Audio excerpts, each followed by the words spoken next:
We're here in Monte Carlo for the Rendez-Vous de Septembre. For Best TV, I'm Richard Banks.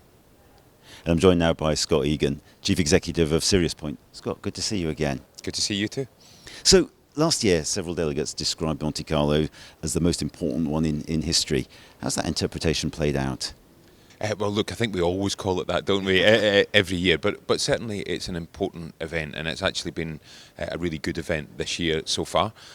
So obviously big topics last year and have continued into this year are things like the property cat renewals. I do smile somewhat, Richard, to be honest, when we talk about, the 1/1 renewals will be influenced by Q3. I'm not quite aware of quarterly weather cycles at the moment, but look, I think what we have seen is some really important discussions around discipline in our marketplace. And if you remember back to our interview last year, we talked about property cat a lot and what was going to happen.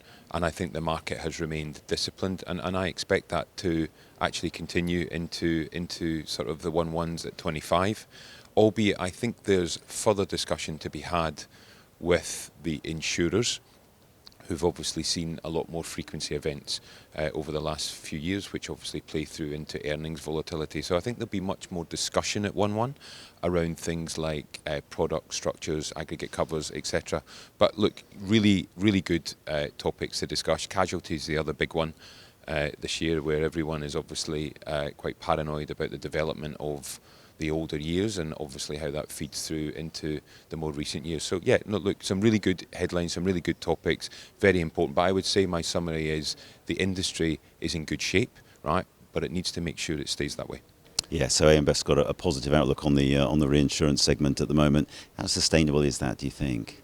Well, look, to some extent, Richard, I think it goes back to my comment, which is let's not make it something different by our own behaviours, right? I'm all for a competitive sector and a competitive industry, but many of the pricing actions that we've been taking are not about super profits. They're actually about market corrections and making sure that we're actually risk pricing correctly. And something like casualty that I just talked about, there's really strong sort of trends in social inflation, nuclear verdicts, etc.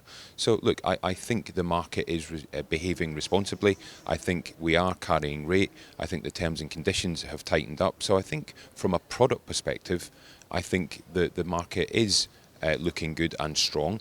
And I think that will continue in the near term.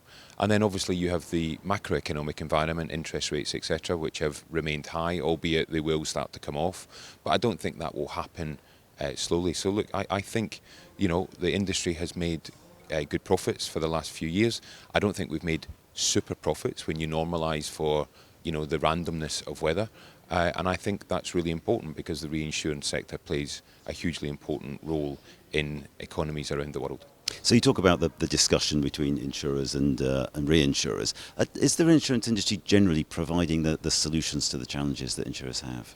Well, that I think is the sort of key conversation that's gonna happen. So I think the answer is yes, but the world keeps changing, and therefore the kind of products and the attributes of those products need to evolve and change with it. So I think when it comes to something like the sort of cat renewal season, really understanding what those insurers are really looking for and how we can help them in the earnings volatility space, sort of protect.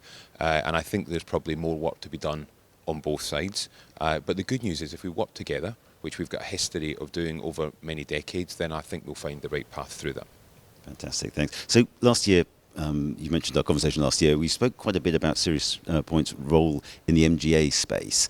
It's been a busy year. Tell us a little bit about what you've seen, what you expect to see. It's been a very busy year, yeah, and not just in the MGA space. I think when I stood here last year, SiriusPoint was certainly improving, but it wasn't where we are now, and we've had a really good year, Richard, in terms of performance improvement, but no complacency. We've got a lot to do.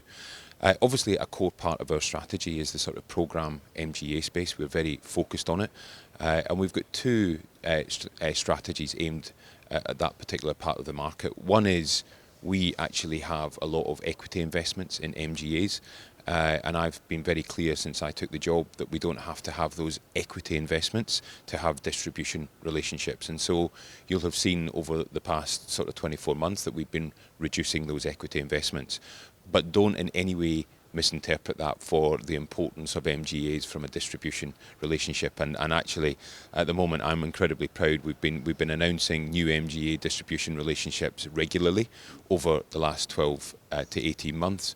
And actually, in our Q2 results for SiriusPoint, it was the first time since I've come here that year on year we've actually grown our top line. And a huge driver of that has been the seeds that we've planted with our MGA partners. But core to that is really choosing the right partner, them choosing us choosing them, and making sure that for a really important distribution channel to the market, we've got a solid basis for the relationship. Those relationships are based on trust, openness, transparency, and for us it's strategically really important.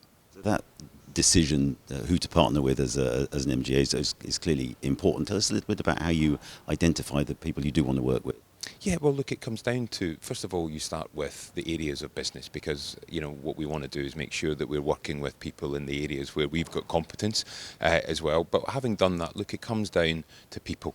And Monte Carlo just reinforces that. We're all here and our business is about people and capability. And so we work very closely in selecting MGAs who we believe have real expertise, a real edge into their area of specialism.